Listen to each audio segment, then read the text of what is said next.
जो भक्त इस दिव्य कथा को पूर्ण विश्वास, शुद्ध मन और सच्ची श्रद्धा के साथ आरंभ से अंत तक सुनता है, मैं स्वयं उसकी सूनी झोली को सुख, सौभाग्य, धन और मंगल से इस प्रकार भर देती हूँ कि उसके जीवन से दरिद्रता, क्लेश और अभाव का नामो निशान मिट जाता है। क्योंकि ये कथा साधारण नहीं है, ये मेरी अत्यंत प्रिय, परम कल्याणकारी और चमत्कारी कथाओं में से एक है, जिसे सुनने मात्र से भाग्य जागृत हो जाता है। इसे अधूरा छोड़ना अपने भाग्य को अधूरा छोड़ने जैसा है। नमस्कार प्रिय मित्रों, आज हम सभी के लिए एक बहुत ही दिव्य कथा लेकर आए हैं। ये कोई साधारण कथा नहीं है, बल्कि एक ऐसे व्रत की कथा है जिसको सुनने और इस व्रत को करने मात्र से माता लक्ष्मी और भगवान विष्णु की असीम कृपा से जीवन के सारे कष्ट, गरीबी, रोग, सभी प्रकार के दोष जैसे ग्रह दोष, पितृदोष एवं कलह स्वतः ही धीरे धीरे दूर हो जाते हैं। इस व्रत और कथा का प्रमाण आप स्वयं देख सकते हैं कुछ दिनों में खुद के जीवन में। चलिए शुरू करते हैं ये आध्यात्मिक सफर। एक समय की बात है, नारद मुनि आकाश मार्ग में विचरण कर रहे थे। चारों दिशाओं में दिव्यता फैली हुई थी, तारों की मंद झिलमिलाहट और अंतरिक्ष में धीरे धीरे बहती दिव्य वायु, सब कुछ शांत था। पर नारद के मन में एक प्रश्न निरंतर उठता जा रहा था। उन्होंने अपनी वीणा को हल्के से बजाया, पर मन की शंका दूर न हुई। वे रुककर स्वयं से बोले, ये प्रश्न अत्यंत गंभीर है, इसका समाधान केवल प्रभु विष्णु और माता लक्ष्मी के पास ही होगा।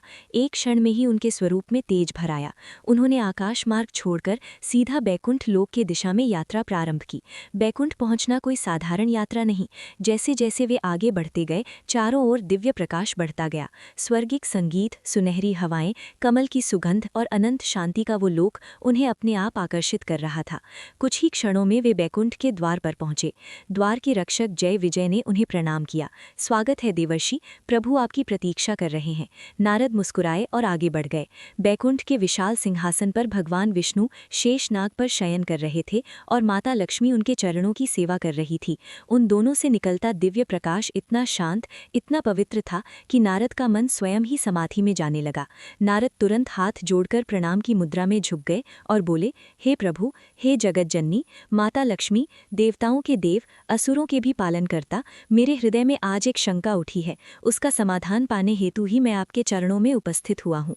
माता लक्ष्मी ने कोमल मुस्कान से कहा, बोलो देवर्षि, क्या जानना चाहते हो? तुम्हारे मन की हर शंका दूर करना हमारा कर्तव्य है। भगवान विष्णु ने भी हंसकर कहा, नारद, तुम्हारे प्रश्न ही संसार को ज्ञान का मार्ग दिखाते हैं। आज क्या जिज्ञासा लेकर आए हो? नारद ने गहरी विनम्रता से अपना सिर झुकाया। हे प्रभु, हे माते, आज मेरे मन में ऐसा प्रश्न उठा जिसने मुझे विचलित कर दिया। उसका उत्तर केवल आप ही दे सकते हैं। हे माते, पृथ्वी लोक पर सभी मनुष्य सुख, समृद्धि, ऐश्वर्य, धन संपदा सब कुछ चाहते हैं, पर आपकी कृपा के बिना ये कैसे संभव है? और हे माते, मनुष्य तो भूलों का पुतला है। कौन है जो कभी कोई पाप या बुरा कर्म न करे? जाने अनजाने उनसे गलतियां हो ही जाती हैं। ऐसे में वे आपकी कृपा कैसे प्राप्त करें? कौन से व्रत, कौन से नियम, कौन से आचरण मनुष्यों को आपकी प्रसन्नता दिला सकते हैं? नारद की वाणी में श्रद्धा भी थी और पृथ्वी के भक्तों के लिए चिंता भी। माता लक्ष्मी ने ये सुनकर अपने करुणामय नेत्र उठाए। उनकी आंखों में अनंत दया और कृपा का प्रकाश छलकने लगा। उन्होंने हल्के स्वर में कहा, देवर्षि नारद, तुमने आज जो प्रश्न किया है वो केवल मनुष्यों के ही नहीं, स्वयं देवताओं के मन में भी कई बार उठता है। भगवान विष्णु हल्का सा मुस्कुराए, मानो वे जानते थे कि अब माता लक्ष्मी एक महान सत्य प्रकट करने जा रही हैं।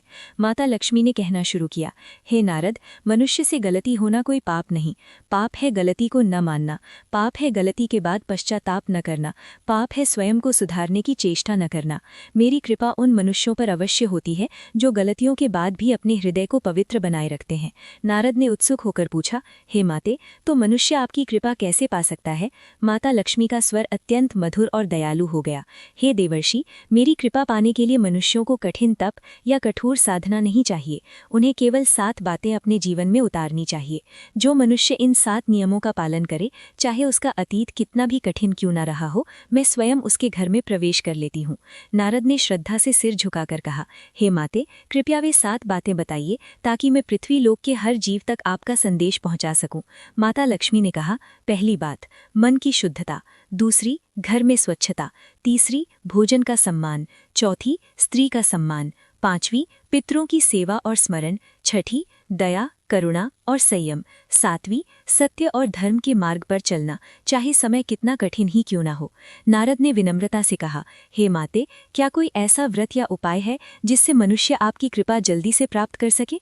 माता लक्ष्मी ने कोमल स्वर में कहा, हाँ नारद, ऐसे कई व्रत और प्रयास हैं जो मनुष्य को मेरे निकट लाते हैं, परंतु कोई भी व्रत तब तक फलदायी नहीं जब तक हृदय शुद्ध न हो। व्रत मात्र एक साधन है, पर हृदय उसका मंदिर है। फिर भी यदि मनुष्य श्रद्धा से करे तो ये व्रत अत्यंत फलदायी होते हैं। नारद ने उत्सुक होकर पूछा, हे माते, कृपया उनका वर्णन करें। माता लक्ष्मी ने कहा, हे नारद, ये व्रत है वैभव लक्ष्मी का व्रत। माता लक्ष्मी ने नारद के प्रश्न को सुनकर हल्के से मुस्कुराया।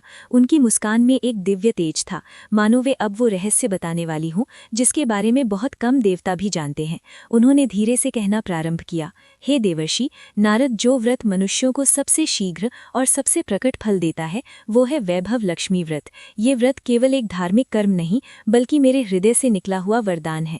जिसने इसे सच्चे मन से किया उसके जीवन में अनेक चमत्कार घटते हैं।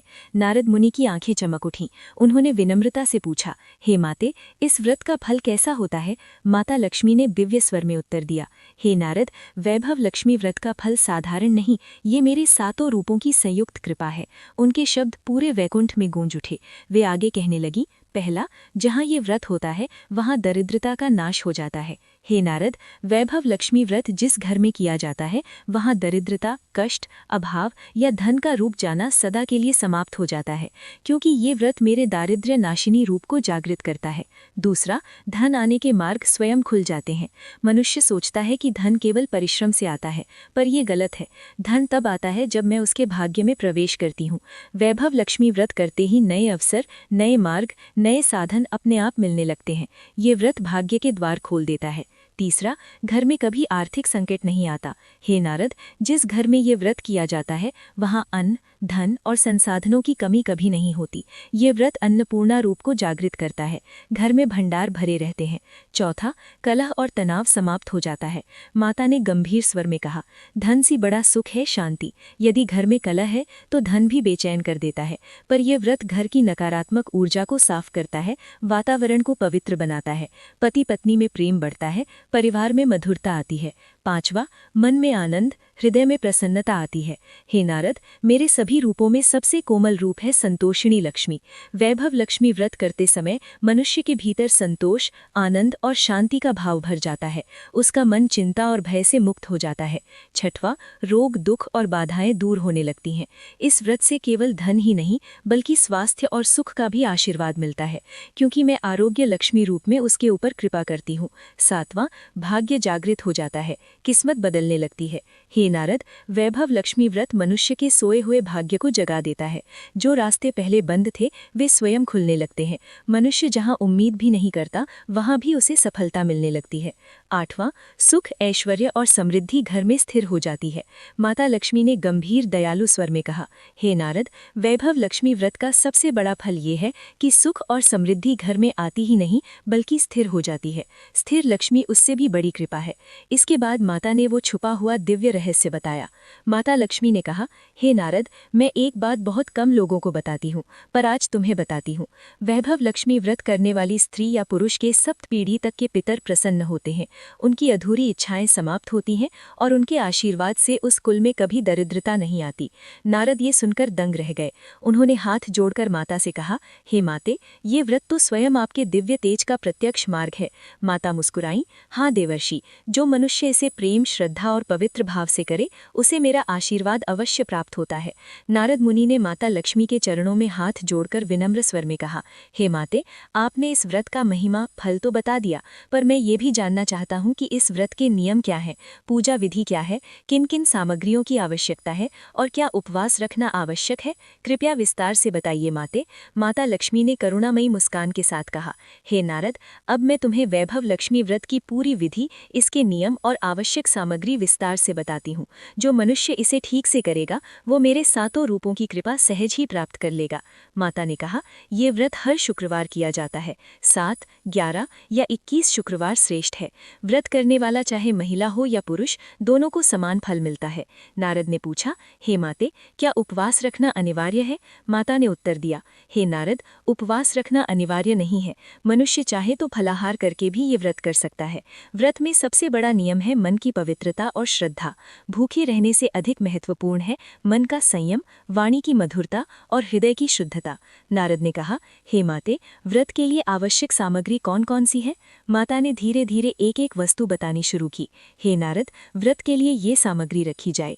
1, लक्ष्मी माता का चित्र, कमल पर बैठी, 2 हाथ वरदान की मुद्रा में। 2, लक्ष्मी माता का चित्र, कमल पर बैठी, 2 हाथ वरदान की मुद्रा में। पीला या लाल वस्त्र। 3, चावल अक्षत। 4, रोली या कुमकुम। 5, हल्दी। 6, चावल या गेहूं की थाली। अष्टदल कमल बनाने के लिए। 7, फूल, विशेषकर कमल, तुलसी या पीले फूल। 8, धूप दीप। 9, दीपक, घी या तिल के तेल का। 10, प्रसाद, गुड़, खीर, दूध या मिठाई। 11, एक नारियल या फल व्रत समाप्ति हेतु। 12, शुद्ध जल या गंगा जल। 13, एक कलश या छोटी लोटिया। 14, पीला कपड़ा व लाल मौली। 15, छोटी थाली में चावल रखकर उस पर ओम या स्वस्तिक का चिन्ह। माता ने कहा, भक्त प्रातः स्नान करके घर की अच्छी सफाई करें, मेरे स्थान को स्वच्छ रखें, फिर दीपक जलाकर दिन की शुरुआत करें। माता लक्ष्मी ने कहा, संध्या समय की मुख्य पूजा विधि। ये सुनकर नारद ध्यान से बैठ गए। माता ने विस्तार से बताया, हे नारद, इस व्रत की मुख्य पूजा संध्या के समय होती है। पहला, दीपक जलाना। द्वार पर और पूजा स्थान पर दीपक जलाया जाए। ये दीपक मेरे वैभव स्वरूप को आकर्षित करता है। दूसरा, कलश स्थापित करना। एक कलश में जल भरकर उस पर नारियल रखें और कलश पर हल्दी और कुमकुम लगाएं। तीसरा, अष्टदल कमल बनाना। थाली में चावल या गेहूं से 8 पंखुड़ी वाला कमल अष्टदल बनाएं। इस पर मेरा चित्र या प्रतिमा स्थापित करें। अष्टदल ही वैभव का प्रतीक है। चौथा, पूजा के दौरान मंत्र जप। माता की वाणी कोमल स्वर में गूंजी, हे नारद, मेरा प्रिय मंत्र है ओम ह्रीम श्री लक्ष्मी नमः। इसे 108 बार जपा जाए। 5वां, लक्ष्मी आरती। फिर मेरी आरती की जाए और दीपक चारों दिशाओं में घुमाया जाए। 6वां, कथा का श्रवण। व्रत तभी पूर्ण माना जाता है जब भक्त वैभव लक्ष्मी की कथा सुने। 7वां, प्रसाद अर्पण। मीठा प्रसाद अर्पित किया जाए, खीर, गुड़ या फल। माता ने बहुत गंभीर होकर कहा, हे नारद, इस व्रत का सबसे बड़ा नियम है किसी स्त्री का अनादर ना हो। माता, बहन, पत्नी, बेटी, किसी भी रूप में यदि स्त्री का अपमान हुआ तो व्रत निष्फल हो जाता है। मैं उसी क्षण उस घर से दूर चली जाती हूँ। ये सुनकर नारद स्तब्ध रह गए। माता ने कहा, अंत में भक्त फल या नारियल लेकर कहे, हे माता, इस व्रत को मैंने अपनी श्रद्धा से पूरा किया है, कृपा कर मेरे घर में स्थायी वैभव का निवास करें। फिर प्रसाद सभी को बांटा जाए। माता लक्ष्मी ने आशीर्वाद की मुद्रा में हाथ उठाए और कहा, हे नारद, जो भक्त ये व्रत सच्चे मन से करेगा उसके घर में सुख, धन और संतोष नदी की तरह बहने लगेगा। उसका दुर्भाग्य समाप्त होगा और उसके जीवन में प्रकाश ही प्रकाश भर जाएगा। नारद ने सिर झुकाकर विनम्र स्वर में पूछा, हे माते, आपने इस व्रत की विधि और नियम तो बता दिए, पर क्या इस व्रत को करते समय कुछ वर्जित कार्य भी हैं? कौन सी भूलें करने से व्रत का फल कम हो जाता है या नष्ट हो जाता है? कृपा करके ये भी बताइए ताकि पृथ्वी लोक के भक्त इसे पूर्ण पवित्रता से कर सकें। माता लक्ष्मी का स्वर गंभीर हो गया। उनके नेत्रों में करुणा भी थी और चेतावनी भी, जैसे वे संसार के लिए एक बड़ा सत्य प्रकट करने वाली हैं। माता ने कहा, हे नारद, ये व्रत पवित्र है, इसलिए इसमें कुछ वर्जनाएं अत्यंत आवश्यक हैं। उन्होंने अत्यंत कोमल पर स्पष्ट वाणी में कहा, पहला वर्जन, झूठ, क्रोध और कटुवाणी। हे नारद, व्रत के दिन किसी से कठोर शब्द न बोले जाएं। मेरे व्रत में वाणी की पवित्रता सबसे महत्वपूर्ण है। झूठ, गाली, क्रोध, ये तीनों लक्ष्मी को दूर कर देते हैं। जिस घर में ये तीनों हो वहाँ मैं ठहरती नहीं। दूसरा वर्जन, किसी भी स्त्री का अनादर। माता ने गंभीर स्वर में कहा, ये व्रत तब तक पूर्ण नहीं होता जब तक स्त्री का सम्मान न हो। माता, बहन, पत्नी, बेटी, किसी भी रूप में यदि स्त्री का अपमान हुआ तो व्रत निष्फल हो जाता है। मैं उसी क्षण उस घर से दूर चली जाती हूँ। तीसरा वर्जन, घर में गंदगी या अव्यवस्था। व्रत के दिन घर और रसोई स्वच्छ न हो तो मैं प्रसन्न नहीं होती। गंदगी मेरा सबसे बड़ा शत्रु है। जहाँ स्वच्छता न हो वहाँ स्थायी लक्ष्मी नहीं रहती। चौथा वर्जन, बनाया हुआ भोजन फेंकना। मेरे व्रत के दिन अन्न का अनादर न किया जाए। अन्न लक्ष्मी का रूप है। भोजन फेंकना, बासी रखना या अपमान करना ये व्रत का फल कम कर देता है। पांचवा वर्जन, रोना, कलह या घर में शोर। व्रत के दिन घर में कलह, ऊंची आवाज, झगड़ा, एक दूसरे को दोष देना ये सब अशुभ है। संध्या दीपक का अर्थ ही है घर में शांति, प्रकाश और सौम्यता। छठा वर्जन, अपवित्रता, नशा या मांसाहार। माता ने स्पष्ट कहा, मेरे व्रत के दिन मांसाहार, शराब, तंबाकू या किसी भी प्रकार की अपवित्र वस्तु नहीं ग्रहण करनी चाहिए। ये व्रत पवित्रता का प्रतीक है और अपवित्रता मुझे स्वीकार नहीं। सातवां वर्जन, दीपक बुझने देना। व्रत के दिन संध्या का दीपक पूजा के समय बुझना नहीं चाहिए। दीपक बुझना व्रत की ऊर्जा को कमजोर कर देता है। दीपक का निरंतर जलना मेरे आह्वान का प्रतीक है। माता लक्ष्मी ने कहा, सुनो नारद, इस व्रत का सबसे बड़ा नियम ये है, व्रत के दिन मन, वाणी और घर तीनों पवित्र रहें। जहाँ पवित्रता होती है वहाँ मैं स्वयं उपस्थित होती हूँ। माता की वाणी के साथ पूरे बैकुंठ में एक दिव्य शांति फैल गई। नारद मुनि ने हाथ जोड़कर कहा, हे माते, आपके श्रीमुख से ये कथा सुनकर मैं धन्य हो गया हूँ। अब मैं इस कथा का प्रचार पूरे पृथ्वी लोक में करूंगा, ताकि हर दुखी और गरीब मनुष्य भी इस व्रत को करके आपकी कृपा के भागी बने। माता लक्ष्मी और भगवान विष्णु ने नारद को आशीर्वाद देते हुए बोले, जाओ नारद, इस कथा को पूरे पृथ्वी लोक में सबको सुनाओ। नारद मुनि मुस्कुराए और भगवान विष्णु और माता लक्ष्मी को प्रणाम करके वहाँ से नारायण नारायण करते हुए अंतर्धान हो गए। तो मित्रों, ये थी आज की पावन और दिव्य चमत्कारिक कथा। मित्रों, आप सभी से करबद्ध प्रार्थना है, यदि आप अपने जीवन में गरीबी, कष्ट या किसी भी प्रकार की समस्या से संघर्ष कर रहे हैं तो इस पावन व्रत को एक बार पूर्ण श्रद्धा, विश्वास और शुद्ध मन से अवश्य करें। माता लक्ष्मी और भगवान श्री हरि विष्णु की कृपा से आपके जीवन में सुख, शांति और समृद्धि का संचार होगा। जय श्री हरि विष्णु, जय माता लक्ष्मी, जय वैभव लक्ष्मी माँ। जो भी भक्त इस दिव्य कथा को अंत तक श्रद्धा से सुन चुका है, उसकी झोली को सुख, सौभाग्य और खुशियों से भर दीजिए माँ। अगर आपको ये कथा अच्छी लगी हो तो हमारे चैनल को सब्सक्राइब करें और वीडियो अच्छी लगी हो तो शेयर करें।